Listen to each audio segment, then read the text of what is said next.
In 1968, a felon who'd spent most of his life in and out of prison arrived with a small cadre of followers in Los Angeles, settling into crash pads in and around the Topanga Canyon area.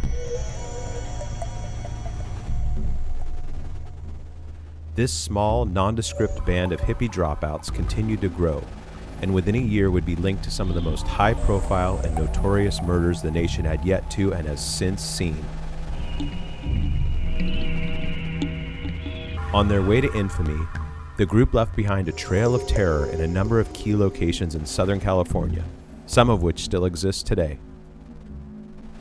In this series, we'll take you to these spots and explore their historical and cultural significance, as well as provide new insights into the strange world of the family and its leader, Charles Manson. I'm your host, Scott Weiss, and you're listening to Manson's Haunts.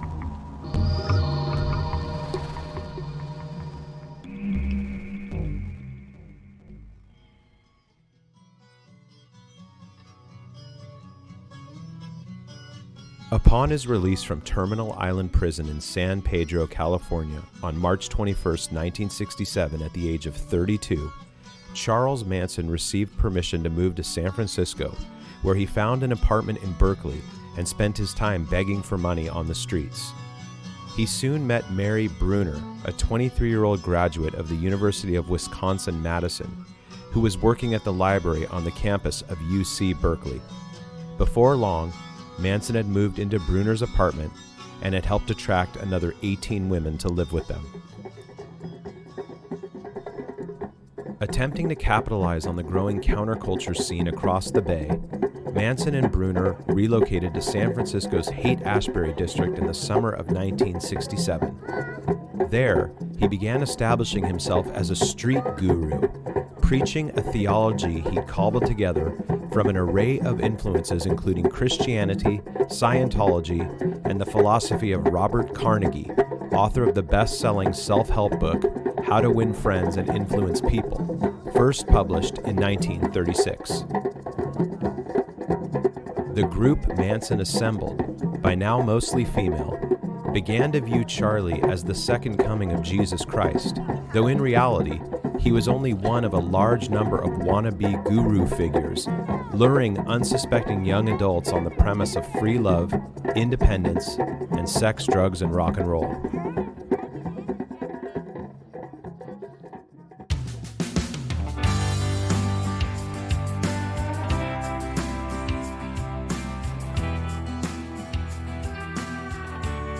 Deciding to take his act on the road towards the end of the summer of 1968, Manson acquired an old school bus and retrofitted it with colored rugs and pillows in place of the seats, packed a handful of his most loyal followers in, and traveled as far north as Washington State and as far south as Mexico, before deciding to settle into the Los Angeles area, in no small part due to Manson's ambition and self-proclaimed destiny he'd find fame as a singer-songwriter.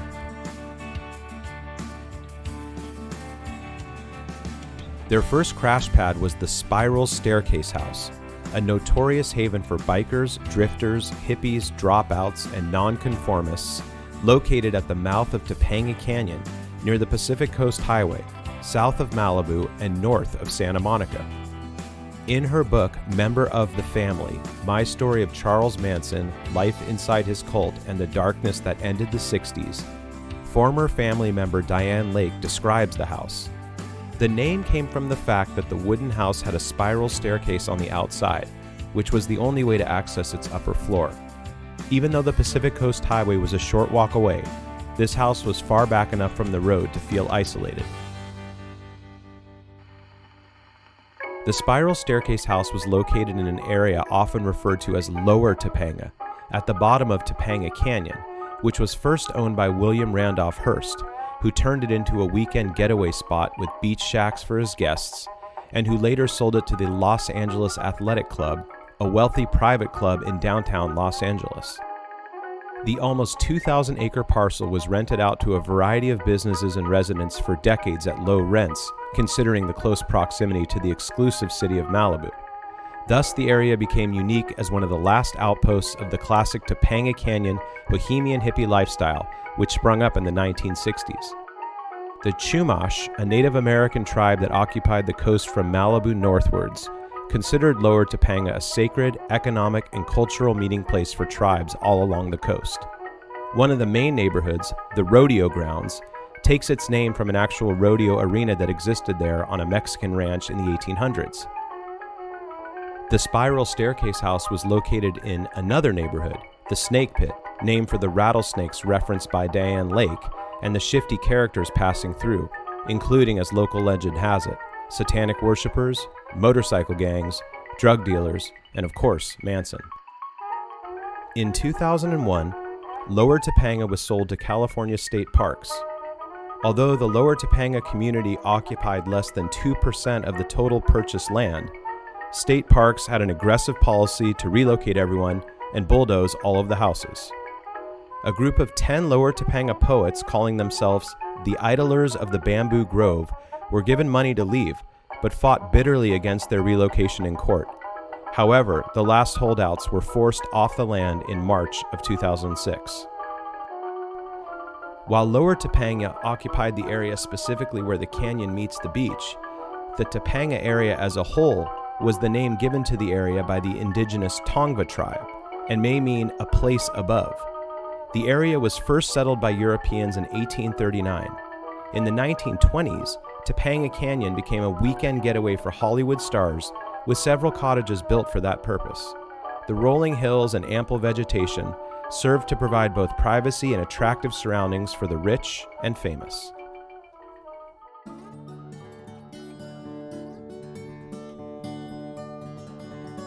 In the 1960s, Topanga Canyon became a magnet to many new artists, including the filmmaker Wallace Berman and even Neil Young, who recorded much of his 1970 album After the Gold Rush in the basement of his home there. Other residents over the years have included Dennis Hopper, assorted members of the Doors and the Eagles, and other movers and shakers in the arts world. There's certainly no doubt Manson was seeking to harness some of that energy when he chose the area as his first settlement upon arriving in Los Angeles.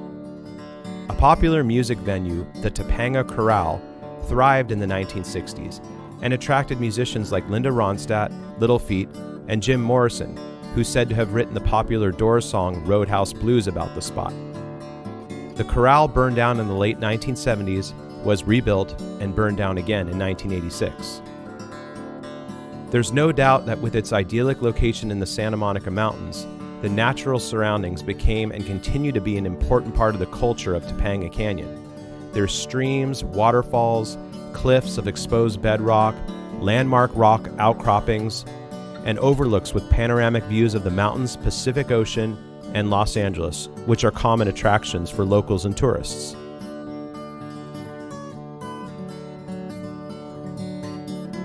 When their stay at the Spiral Staircase House had run its course, the family pushed their way deeper into the heart of Topanga Canyon, spending time at homes on Fernwood Street and Summit Trail, where they first encountered Paul Watkins, a teenage runaway who'd taken up residence in a tent in the canyon and was spending his days hiking around and playing his French horn. In his book, My Time with Charles Manson, Watkins writes, "It was my custom to sit on that hillside for hours, playing the music to trees and wildflowers, watching the leaves blowing and twisting as if they were dancing to the tune I played, the sensitivity of massive, gnarled limbs betrayed in their nimble leaves. And when it was hot, there were always the white butterflies fluttering in pairs across the canyon, and a myriad of droning bees in the mustard weed. From my hideout, I could see the elegant homes of the wealthy perched on surrounding hillsides, and a few shacks back up the canyon." In his book, he describes hiking down the canyon towards Summit Drive in search of his friend Jay, a drummer who played with a band on the Sunset Strip and had a house there. "I hiked along the creek bed which parallels Topanga Canyon Boulevard, taking my time, hopping from rock to rock over the silver trickle of water that glistened in the light. After an hour, I stopped on a protruding hunk of gray granite, big enough to stretch out on, and there I smoked a joint while contemplating the shadows on the rocks and the changing textures of the hillside. When it grew cold and started to get dark, I moved on." It took 20 minutes to hike the half-mile up to the dead end where Jay's car was usually parked on a slope above the house. But his car was gone. In its place was an old black and white school bus with a large storage rack on top, secured with rope and covered with an embroidered psychedelic canvas tarp. The house was small, made of weathered pine and painted white. It was old and run down, but it had a woodsy charm. The fireplace was spewing smoke, and I was eager to get warm. I was ready to knock again when the door opened. Paul was then greeted by two naked teenage girls with waist-length hair. He could smell marijuana and a fire burning. The girls invited him in, where he saw 10 or 12 people, mostly naked girls, sitting around a table, a shirtless man at the head of the table strumming a guitar. The girls introduced Paul to the group, and the man at the end of the table said, "I'm Charlie.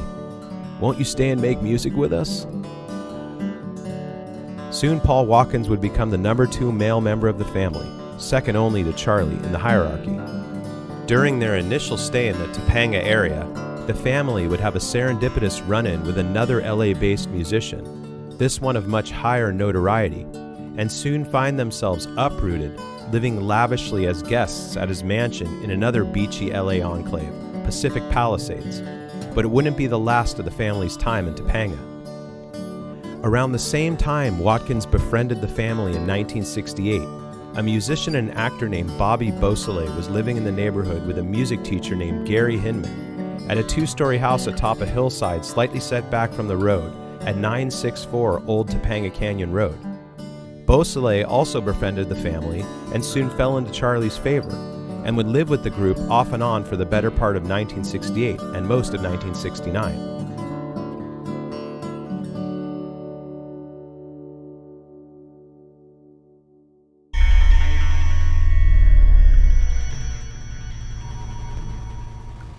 On Thursday, July 31st, 1969, authorities received a report of a possible homicide at Hinman's house.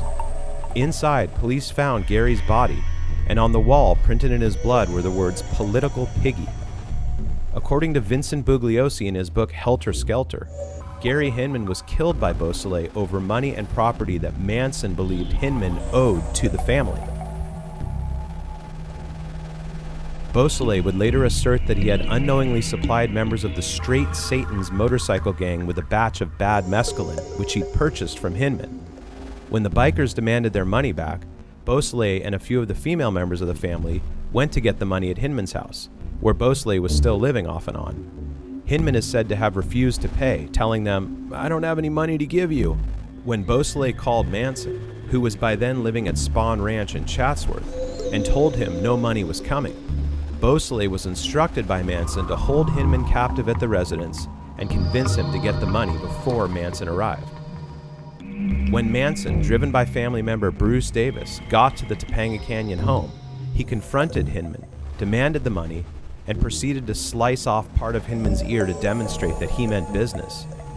Manson told Beausoleil to kill Hinman and to make it look as if the crime had been committed by black revolutionaries, as part of the Manson ideology that a race war was imminent and part of what he called Helter Skelter.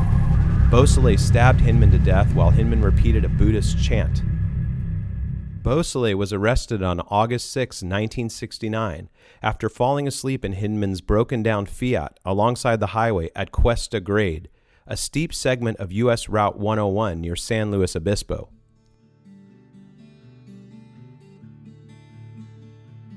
Topanga Canyon, in all its idyllic, hippie glory, would in many ways serve as both the beginning and the beginning of the end of the Manson family's dramatic 2-year run in the Los Angeles area.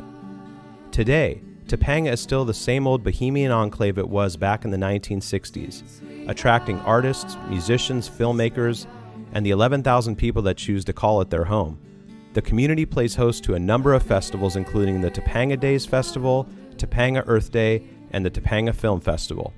It's a great spot to visit anytime you're in the Los Angeles area, and is the perfect place to stop over on your way to or from the beach back into the San Fernando Valley, another place Charlie and the family would leave their mark in more ways than one.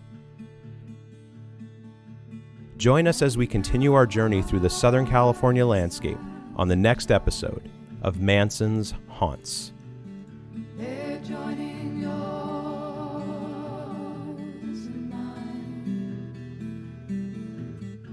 around midnight.